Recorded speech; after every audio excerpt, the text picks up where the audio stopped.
সার্বভৌম স্বাধীন রাষ্ট্রগুলি দাবার ঘটি নয়। তারা কারো ইচ্ছায় পরিচালিত হবে না, নিজের ইচ্ছায় পরিচালিত হবে। আর সেদিকেই পথ দেখাচ্ছে ভারত। ভারত একদিকে যেমন আমেরিকা এবং রাশিয়ার সাথে সম্পর্ক রেখেছে, তেমনি এসসিও, ব্রিক্স, কোয়াড প্রভৃতি গোষ্ঠীতেও রয়েছে। এমনকি G7-এও ভারত নিয়মিতভাবে ডাক পায়। G20-র সক্রিয় সদস্য, সভাপতিত্বও করেছে গত বছর।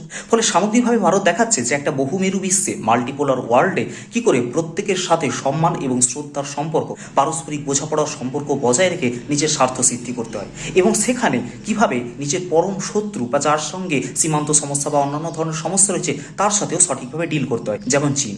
ফলে প্রয়োজন অনুসারে প্রত্যেকের সাথে সদ্ভাব বজায় রেখে চলা এবং নিজের স্বার্থ হাসিল করা, এটাই আজকের দিনের মূলমন্ত্র। কিন্তু পশ্চিমা বিশ্ব এখনও সমগ্র দুনিয়াটাকে সাদা কালোর ভিত্তিতে দেখে, হয় আমাদের পক্ষে নচেত আমাদের বিপক্ষে। কিন্তু এই সাদা কালোর বাইরে যে একটা ধূসর অংশ আছে সেটাই তারা ভুলে গেছে। তার বদলে তারা প্রত্যেককে নীতিকথার জ্ঞান দিতে থাকে। এখন পশ্চিমা বিশ্বের সময় এসেছে তাদের নিজের চরকায় তেল দেওয়ার এবং নিজেদের যোগ্যতা বুঝে নেওয়ার। ভারত কিংবা অন্য কোনো স্বাধীন সার্বভৌম রাষ্ট্র তাদের কোনো তাঁবেদারি করবে না। তারা জিওপলিটিক্সের খেলায় দাবার চাল বা বোড়ে বা ঘুঁটি হিসেবে কখনোই ব্যবহৃত হবে না। ভারত তা হতে দেবে না।